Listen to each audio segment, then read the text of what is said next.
Bila satu keluarga, kalian menghidupi 2 orang tua, 1 orang adik, atau Anda suami menghidupi 1 orang istri dan 2 orang anak yang masih kecil, atau katakanlah Anda seorang kakak menghidupi 3 orang adik, dan penghasilan Anda 2,5 juta, Anda dikategorikan orang miskin. Dari mana penjelasannya? Tonton video ini sampai selesai agar Anda tahu mengapa Anda dikategorikan orang miskin.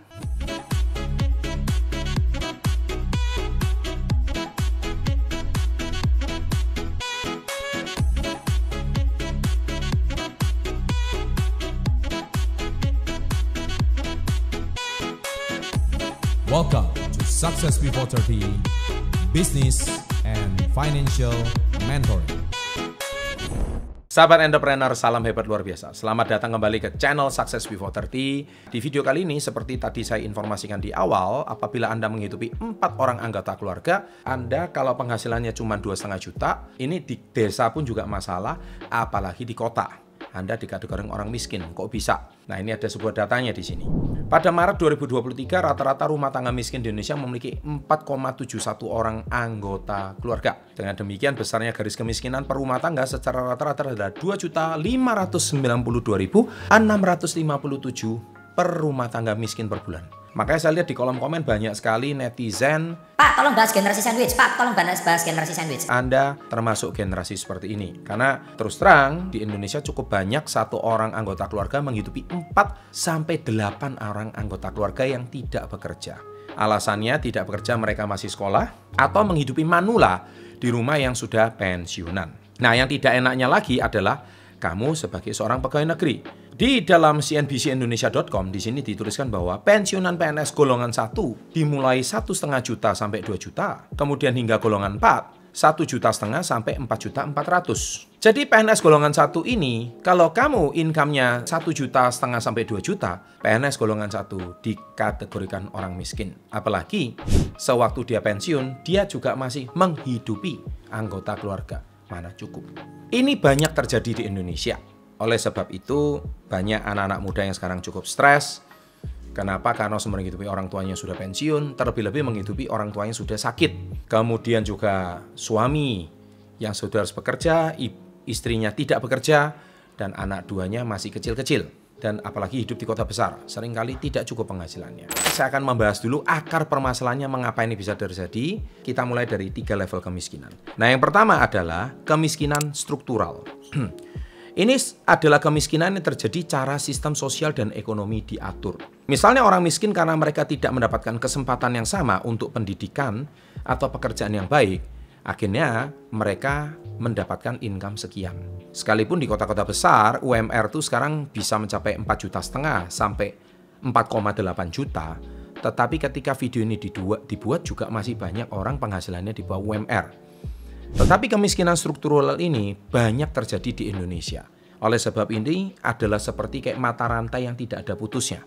Ini seperti sebuah rat race kalau kata Robert Kiyosaki, yaitu pertandingan tikus yang berlomba di atas roda. Jadi dia nggak tahu kapan berhentinya. Level kemiskinan yang kedua adalah kemiskinan absolut. Karena yang pertama adalah struktural, yang kedua adalah absolut. Absolut ini adalah situasi di mana seseorang tidak memiliki cukup uang untuk memenuhi kebutuhan dasar. Seperti makanan, sandang, pangan, papan pun dia tidak cukup memenuhi. Jadi bahkan untuk baju pun dia harus mengharapkan belas kasihan orang lain. Bahkan untuk rumah pun sekalipun ngekos, dia nggak punya. Akhirnya dia menjadi, kalau orang Amerika bilang itu homeless. Di Indonesia bilangnya gelandangan. Akhirnya ditampung di panti sosial. Dan yang ketiga adalah kemiskinan mental. Nah, ini yang selalu saya ajarkan di channel Success Before 30. Yaitu bukan tentang uang, tapi lebih kepada keadaan pikiran. Jadi diberi uang 500.000 habis. Ditanya habisnya kemana? Nggak tahu. Permohonan giveaway. Pak, butuh uang susu untuk anak. Jadi pengemis online. Ini banyak orang seperti ini. Tapi bisa main Instagram. Heran kan? Seseorang dengan kemiskinan mental mungkin merasa tidak mampu atau tidak berharga. Yang bisa mempengaruhi kemampuan mereka untuk memperbaiki situasi hidup mereka. Nah, orang-orang yang miskin mental seperti ini, berapapun penghasilannya tidak pernah akan cukup. Artinya kenapa? Sampai kapanpun mereka merasa kurang. Jadi ketika gaji dinaikkan tetap kurang. Bahkan UMR sekalipun dinaikkan 4,7 kurang. Suatu hari UMR menjadi 11 juta pun seperti negara maju, let's say katakanlah di Taiwan, kurang. Karena ini lebih kepada bagaimana dia itu tidak bisa mengelola yang namanya keinginan. Jadi artinya kemiskinan mental ini susah diobati. Bukan channel Success Before 30 kalau hari ini cuma membahas akar permasalahan tapi tidak membahas solusinya. Yaitu langsung saya ajarkan 6 jalan keluarnya. Kita lihat dulu yang pertama. Jalan keluar pertama adalah mulai meningkatkan level pendidikan dan keterampilan. Jadi meskipun Anda nggak punya sebuah level pendidikan yang baik, tapi Anda bisa meningkatkan skill yang bisa menghasilkan uang. Skill menghasilkan uang itu penting. Contoh, Anda bisa bikin kue, Anda bisa menjadi seorang reseller. Murid-murid saya di komunitas Yes banyak banget yang orang tuanya tidak mampu, orang tuanya cuma seorang petani, nelayan, kuli bangunan. Tetapi mereka punya mental mau maju. Mereka nonton video saya, mereka mau maju. Mereka mau mengubah nasib. Akhirnya mereka memperbaiki skill, belajar digital marketing mungkin, mulai belajar informasi sesuatu yang baru mungkin. Nah, itu yang pertama. Jadi pendidikan yang paling tepat adalah alat yang paling signifikan untuk memberantas kemiskinan. Penting untuk memahami literasi keuangan. Saya selalu ajarkan, bukan berapa banyak uang yang Anda hasilkan, tapi berapa banyak uang yang Anda simpan atau berapa banyak uang yang Anda selamatkan. Misalkan income Anda 4 juta, Anda bisa selamatkan 1 juta, berarti the real income Anda is 1 juta. 3 juta itu anggap aja menguap. Kebutuhan ini, cicilan ini, itu sudah menguap, begitu aja. Itu udah habis. Sekolah sering tidak menyediakan dasar literasi keuangan. Pengetahuan ini akan membantu Anda mengenali penipuan dan membuat keputusan keuangan yang lebih baik. Misalkan Andi belajar cara masak. Masakan Andi sangat enak sehingga bisa membuka usaha kecil-kecilan. Selain itu dia juga belajar pentingnya menabung hingga dia mempunyai simpanan uang. Terus terang Bapak Ibu, kalau Anda hari ini bekerja tidak ada yang disisihkan, maka apapun gaji Anda, berapapun gaji Anda, hasilnya zero. Saya selalu memberikan perbandingan seperti ini. Mana lebih kaya, orang gaji 2 juta atau gaji 10 juta? Mostly orang berkata, oh yang 10 juta gaji lebih kaya. Saya ngomong tidak. Orang yang gaji 10 juta setiap bulan minus 500 ribu karena gaya hidupnya sangat tinggi. Sedangkan orang yang gaji 2 juta dia bisa tabung 500 ribu. Pertanyaan saya yang kedua, siapa lebih kaya? Yang si 2 juta. Jadi artinya besar kecilnya gaji itu tidak menentukan seberapa Anda kaya. Karena seberapa kaya itu ditentukan berapa uang yang bisa Anda sisihkan atau berapa uang yang bisa Anda simpan. Jadi meskipun Anda punya pendidikan, keterampilan, skill, bisa ini, bisa montir, bisa apapun, tapi Anda nggak bisa saving uang Anda, nonsense. Itu yang pertama. Ya, jadi tolong dicamkan baik-baik. Jalan keluar yang kedua, keluar dari kemiskinan adalah belajar menjual. Saya selalu ajarkan. Murid saya di komunitas Yes Success Before 30 ini, saya selalu ajarkan cara jualan. Bagaimana cara jualan nggak pakai modal, mulai dari dropshipping dulu. Ya, Anda silakan chat recommended mentor ya di Instagram. Mereka siap membimbing Anda kalau Anda pengen membutuhkan bisnis. Keterampilan menjual sangat penting di dunia ini. Banyak orang terkaya di dunia ini adalah penjual terbaik. Saya selalu bilang 10 orang terkaya di dunia, 9 itu penjual. Ya, jarang dari mereka itu profesional, jarang dari mereka itu seorang jarang. Mereka itu adalah seorang pengusaha yang luar biasa. Menguasai seni penjualan akan dapat meningkatkan pendapatan Anda. Jadi cara jualan ada 2. Cara jualan offline, cara jualan online. Bagaimana memikat hati orang secara offline dan memikat hati orang secara online. Kalau Anda hari ini cara menjual apapun, kapanpun, dimanapun, saya juga sudah pernah membuat konten videonya. Di video tersebut, saya selalu ajarkan bagaimana Anda itu bisa ketemu orang, bisa jualan. Anda dititipin produk apa, Anda bisa jualan. Di tangan Anda ada apa, Anda bisa jualan. Jadi oleh sebab itu, belajar menjual sangat-sangatlah penting. Nah, yang ketiga adalah lingkungan yang tepat. Ini jalan keluar. Saya sudah bilang, 5 orang terdekat itu akan menentukan kamu itu siapa.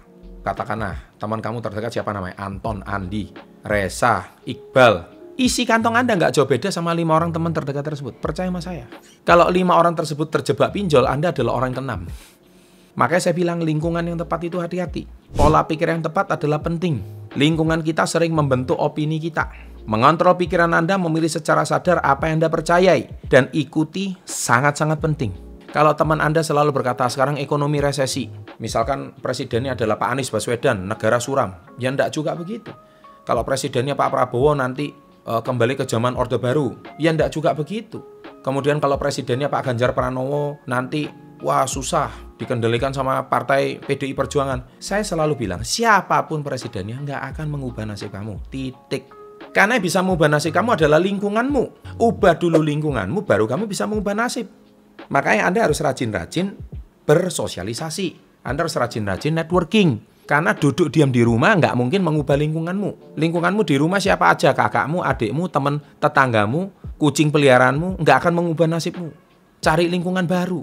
Pergilah sebuah otak apa, bangun lingkungan baru. Itu baru bisa mengubah nasibmu. Kalau lingkunganmu nggak diubah, kamu nggak akan pernah bisa. Maka akan terjadi 3 level kemiskinan tadi. Struktural, ya seperti itu. Anda nggak mungkin bisa menaikkan income kamu di antara 2,5 juta. Sulit. Contoh, Rina sering merasa tidak mungkin sukses karena berasal dari keluarga miskin.